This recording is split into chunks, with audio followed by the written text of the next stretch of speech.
ይገባኛል። የቱን ጀምሬ የቱን ልተወው? ይሄ ጌታ ለኔ ያደረገው ሳስበው ከቁጥር በላይ ነው። እናኔ ሆነውን ሳስበው ከቁጥር በላይ ነው። ክብር ላውራ ዛሬም ነገል አመልክ ዘንድ ይገባኛል። ስራዬን ሰርተሃል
ደቀ መዝሙር ብለን የምንለው የምንማረው መጀመሪያ ሀ ብሎ ጅማሬው ከየት ነው ቢባል ጌታ ኢየሱስ ክርስቶስን የግል አዳኙ አድርጎ የተቀበለ ወይም መቀበል አለ። ከዛ ነው ይህንን ሳምንት ይታችን መምራት ጥሩ ግራውንድ አስቀምጣናለች። ለነበራቸው ባክግራውንዱን በደንብ አስቀምጣለች።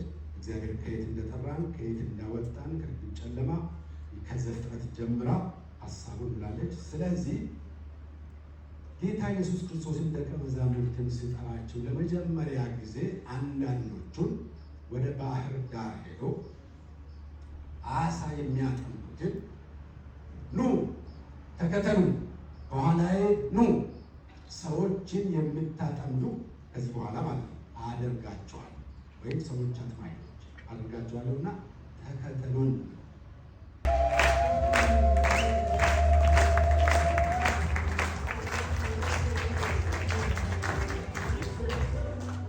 ክርስቶስን የሕይወት ጋር ላንተ ለታመኑ እጆች አሳልፈን እንሰጣለን።